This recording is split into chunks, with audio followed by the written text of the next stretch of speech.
We want to talk again around the Tamatha Paul situation we talked about last night, the non-situation, but that came up last night because it's up in the news again today, and we have with us from Kickback, Aaron Hendry joining us. Aaron, kia ora, good evening, sir. Kia ora, how you doing? Yeah, good, man. How are you? Yeah, doing okay, man. Big day. Aaron is a contact of the Friday night show. Has been on with Magenta, and so hooked us up tonight because Aaron was on the 6 o'clock news tonight talking through this Tamatha Paul situation. So, well, not the situation, but the question around the police and the homeless and how do the homeless feel, and the rough living and the unhoused, that sort of thing as well. So, Aaron, what we often do here, I know you're new to us, is we often watch news stories, the news story with people, and then we talk about it. So if you're cool, what we're going to do is we're going to bring up the story off One News tonight. I've actually edited your bit out because I thought it'd be a bit weird to hear you talking on One News and then ask you the same questions that was on One News. But this is the follow-up, Chewie. This is the follow-up story from yesterday. So it actually kind of feels like the same story. Like, honestly, it feels like it could just be a carbon copy of last night's story. Maybe it's slow news day, or maybe, certain political parties want to get people to look away for some reason and find a bigger thing. But let's have a look at One News from last night, what they said about it's not really any new revelations. It's the continuing conversation around Tamatha Paul basically saying, hey, that policing thing, some people struggle with it and maybe we could do it a bit better.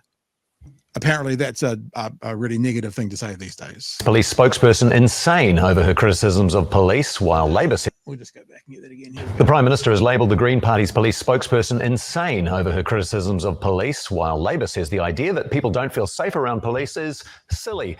But Tamatha Paul is not backing down. Here's senior political reporter Benedict Collins. The police have been ramping up foot patrols across the country. Businesses in the capital are feeling the difference. Knowing there's police nearby, knowing they'll be able to respond quicker, it gives you comfort. It's also a deterrent for people that are looking at offending. The Greens police spokesperson has been mocked for suggesting those foot patrols don't make the public feel safer. I think what she said was silly. I just hope by the time she's 30, she's grown up and far more responsible. Oh, she can say what she likes, but she's totally insane. Prime Minister. The even that accusation of being totally insane. It's like that was, you can say something like last night. I think that Christopher Hipkins, I think unwisely, said it was a stupid idea.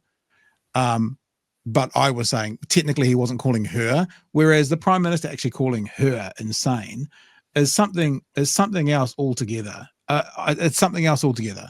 And remember, what Tamatha is doing, what she said last night, I don't know if she repeats in this, is I'm getting feedback that for some people, a police presence doesn't make them feel more safe.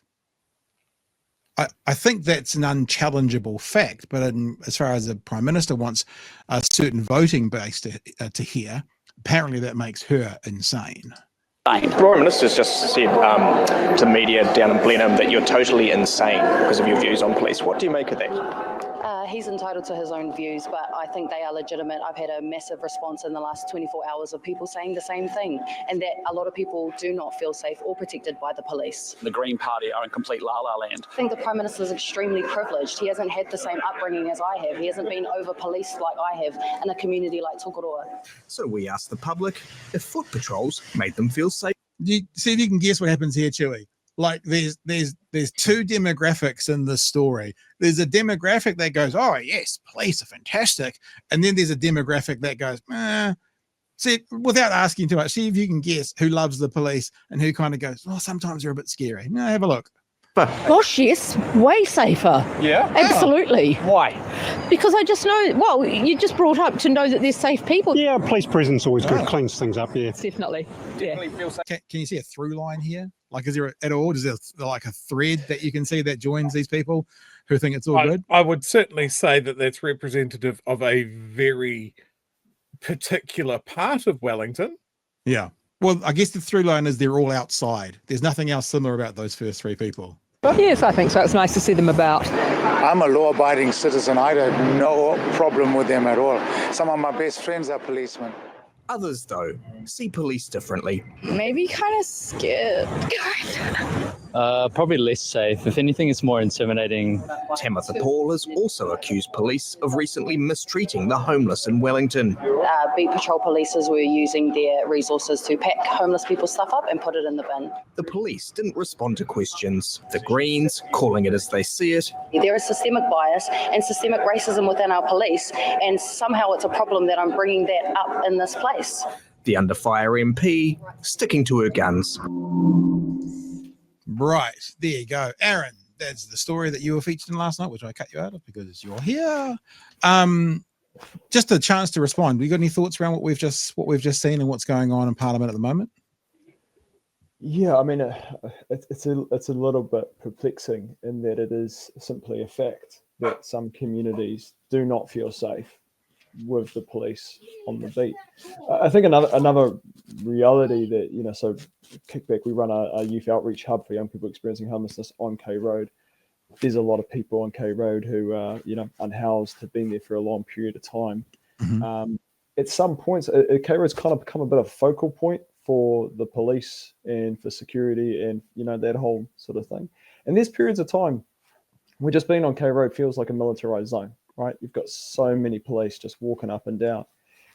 And you can feel it in the community, right? There is a real sense of unease. There's a real sense of, there'll be some people that feel safer, but when I look around and the people I talk to, a lot of people don't. They don't feel safer. They feel like, well, something could go wrong here or something's going on, or necessarily like the young people that support, just before I did that interview, I had 3 young people walk up into our hub and tell me 3 different experiences of how they had been over-policed, harassed, one of them just this afternoon, so it's a common thing. It's a common thing for our young people, especially those who are unhoused and those experiencing homelessness. It's simply a fact. It's interesting that the police wouldn't speak to the media today. I'm intrigued about that when TVNZ asked them. But the second thing is, in yesterday's report, the accusation or the claim was that the police are removing the unhoused, the homeless people's possessions and throwing them in the bin. And when I think TVNZ asked about that, the police told them, well, it's a Wellington City Council instruction. So there's actually no denial of any of these actions that I've heard.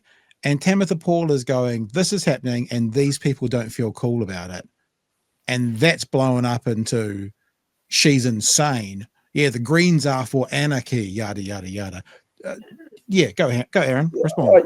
I guess that's been fairly disappointing in that what you have is an MP who's literally just voicing what is the experiences of the people she represents and having the political levers, and this is National and Labour, right, who are kind of decrying that.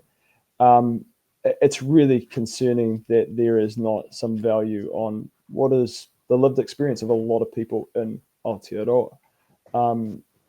And even the key concern, I think that Tamatha's talked about several things in this conversation, but one of them being that we can be doing things differently, and there are other alternatives to having huge amounts of police resources on the street, walking up and down every day. A lot of the small petty crime that you see police dealing with, these are crimes of poverty, right? These are crimes where there's something that I witness in our community all the time. These are people that are living on the street, that are hungry, that are unwell.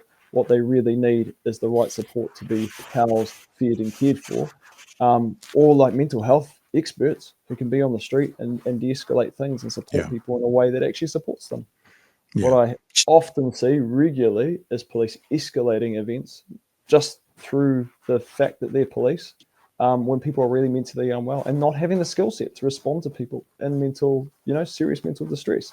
I think that's not a controversial perspective. It's actually, I've heard this from the police. I speak to police pretty regularly, and there's a real understanding that they're not the right people to be dealing with a lot of the stuff that they are having to deal with, because they're the only crisis service we've imagined in our society. There could be alternatives, and we just aren't having the conversation around what that could look like. Yeah. Chewie, sir. Well, that absolutely sounds like just unfettered, full-on Mad Max anarchy. I say, as a national voting straight white male. Look, I think the reactions to Tamatha's comments are so out the gate, over the top, from all quarters. It just doesn't make any sense. I mean, I made a couple of points online today. It's a real simple point to make. Not everyone has positive interactions with the police. Police are in the position of making judgment calls and don't always get it right. Mhm. Some communities in New Zealand traditionally have not been safe around police. Pick a community. You know, those aren't lies. Those aren't conjured out of nothing. Those are provable facts. And in some cases, the police found that out themselves. Police did a review on their interactions with disabled people, and it was found by the police themselves that disabled people felt less safe around them. Mm. You know, police have done studies on themselves. They know they have a problem with systemic racism. You know, that's not pointing at all cops everywhere and saying you're all racist. That's just some fundamental parts of that job. The way that it's done brings out racist results. So that would mean that the people on the receiving end of that might not feel comfortable when your local copper turns up in the middle of the night. I think part of the issue here is for the benefit of police. Police turn up to events which they are poorly trained and poorly equipped for. They're not expected to be crisis, mental health crisis resolution services. They're called to do things that are just not in their remit. And I think just posing the questions of, is there a better way to do this, shouldn't end up with the Prime Minister turning around and saying you're an insane person. And there's also a question around actually what are the police doing, right? So one thing I know, and I think Tim has alluded to this maybe in Wellington as well, is we witness a lot, and we talk to the police, they've told us that this is what they're doing, is going around at the end of the day and doing bail checks on unhoused people, right? Often, this is actually something that if you had a social worker or a youth worker or someone that could connect with people, could be done with very little stress or strain. Not people that are hiding. They know that they need to go to the court. They're trying to get that stuff sorted.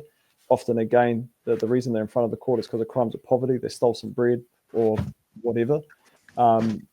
Sometimes it's more complex than that, whatever it is. They just don't know they missed a court date because they, don't have a mailbox. They don't have a mailbox. They don't know what day it is. They don't know where they're meant to be. They forget about these things. It can be dealt with really simply. And I definitely have dealt with several situations with people where things have escalated. You've got this big thing happening on the street. You've got huge police resources, 8 or so cops on the street, one young person. If, someone like my team, one of my team just knew that he needed to be there at the right place at the right time, we would have made it happen. No issues. You think about the money and the resources going into those 8 professionals who are not somewhere else. There's a huge suck on resources. So what are we actually doing? And is this the best use of taxpayer money if we're going to talk through that language? And is there better ways? And actually, if you train the right people and have the right services in the right places, can we do a better job to actually create, a community where people can thrive and be looked after? Chewie, just to go back to what you said, I'm not sure if this is the exact report, but to bring this up, right? The idea of the evidence that there is that people see it as less safe. Communities most at risk see police as threat. Report finds. I'll read you just a couple of sentences. Police systems, processes, and cumulative experiences are still getting in the way of fair and equitable policing, according to a new report. An independent panel has been researching police engagement with Māori, Pacifica, disabled people, and rainbow communities. The 85-page report is the second from the Understanding Policing Delivery panel. The first, released in August, relied on existing police data and found Māori men were more likely to be stopped, tasered, and prosecuted by police due to bias and structural racism. Okay, so, and I know I say this a lot, Whānau, and I know that this might get a bit old for me, but I'll say it to you, both of you guys, and see what you think. Why have we not had the media say to Christopher Luxon, so, Mr. Luxon, do you accept that some in the community feel less safe when more police are around? Because if he says anything other than, yeah, I accept that, he's lying. And as soon as he goes, yeah, I accept that, then it's like, well, what the fuck are we talking about? That's the point Tamatha made. Aaron? Yeah, I mean, again, it's so simple. It's just reality that some people do not. They've had different experiences. I think in terms of the politicians and why, from all different parties, we've seen this decrying of her and the Greens, is if you want to know who these political leaders believe they're representing and who they believe they don't have to worry about, look at how they're responding to this. The way they are treating Tamatha right now and her views is actually disregarding and basically throwing mud on a whole community of people that have this experience, right? Like I think about the young people that we're spending every day with, that I spent time with today. Basically, the message is that these political parties, they don't care about you. They don't care about your experience. They don't care about what's going on for you. The police aren't actually there for you. They're there for another group of people that we represent. If the police are meant to be there for everyone, then you got to have to wrestle with this and actually ask, well, why is it that a huge community of people feel unsafe, harassed, intimidated, and abused by this institution? It's not saying that all police officers are terrible people, but right there we have evidence to show that there are issues here and they need to be addressed. Yeah. Anything to wrap, Chewie? Yeah, look, I just jumping on that. Like, you do not have to look very far for examples where the police have been on the wrong side of justice. Yeah. You can look at the Uruwera raids. You can look at how they treated the LGBTQ community for a big chunk of last century. There have been improvements made, and part of that is identifying that there is a problem. They've made big strides to diversify the police force and have people with different experiences and different cultural backgrounds. That all adds to improvements. But it's not perfect. And I'd be suspicious if anybody was turning around and going, the cops are perfect. There is no room to improve. So by that token, I don't think, once again, to hammer the nail in, that the things that Tamatha are talking about are crazy, are the rantings of an insane person. It's just such an overall reaction, and it is certainly online shining a big spotlight on people that have an enormous amount of privilege or an enormous amount of luck to never have had a bad run-in with the cops. Because judging by the stuff comment section, everybody's getting handshakes and commendations and lollipops from the local police officer and has never had a bad interaction. Well, it doesn't even matter if it's like 5 or 10%, because remember, ACT's only 8%. So if 10% of the society has had a bad interaction with the police, that's a bigger sector of society than ACT voted for, or people voted for ACT. Aaron, as our guest, would you like to wrap up? Any last words for us? Look, I think just the last thing, just off what you were saying there, Chewie, was, again, this isn't controversial. Like, I speak to police almost every week, right? A lot of good people trying to do the best they can within the system that they're in. This is the stuff that they talk about. This is actually not a controversial view within the police system as well. So, again, we've got to ask ourselves, why is there this reaction from our politicians, and what is it really about? It's a key question that I have. I think the best thing that could happen now is the fucking police could come out and go, we understand what Tamatha's saying. That we know, our research has shown that there is a sector of society that feels less safe around us than if we weren't there. And we have to work to change that because we want to be here for all New Zealanders. I mean, put to bed. But do we have much faith in that? I don't know. Yeah. I don't know. All right. I think there's a couple of things I just want to chuck on the end there as well. Kind of a side issue, but contrasting Christopher Luxon's comments in that news report with how Tamatha fielded those questions. There were two people in there. I saw one politician. And that was Tamatha. She had acres more class in fielding basically venom-filled attacks. And I want to commend you for that. That was impressive. I don't think I would have been able to do it in the same situation. I'd be challenging Luxon to a fist fight in the forecourt. Because I mean, if Tamatha was going to say the same sort of thing, she might have made some kind of comment about his bald head or his increasing girth month by month. But she just went, he's entitled to his opinion. So you're right, Chewie. She had the class there. Aaron, before I'm sorry, I keep doing this to you, but the thoughts come into my tiny little walnut brain, and it's too important to let go. Why is it that when a Green MP tells people about their lived experience, they get dogpiled? Yeah, true. Like, we see it time and time again. It's always a female brown Green MP telling truths. Like, yes, I double dipped on benefits because I was a student and a solo mum. Hounded out of Parliament. You know, there is a through line here of what happens when someone says something that is not of very much the mainstream middle New Zealand experience. Yeah. And instead of hounding those people out of Parliament, maybe we need to listen to them, because that's the whole reason they're there. Aaron, before we head off, do you want to tell us a bit about Kickback? We haven't really talked about it. This, you guys here, Kickback? Yeah, that's us. So Kickback, we're a social justice youth development organisation. We're focused on responding to youth homelessness. So when we do a range of things, one of our main services right now is called the Front Door. So it's a service, but kind of based on K Road.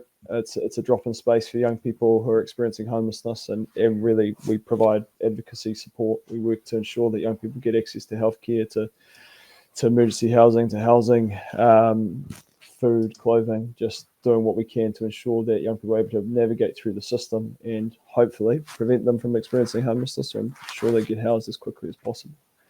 And is this the best place to find you on Facebook? You got a website and stuff as well? Yeah. Website's under development, so Facebook or Instagram, same. So our hashtag on Instagram is Kickback Make Change. So yeah, if you're interested, follow us along. Well, thanks so much for being a part of the show tonight. We really appreciate your input, and love to have you back, and Awesome. love to talk more to you about some of these issues. So appreciate your time. Cheers, mate. All the best.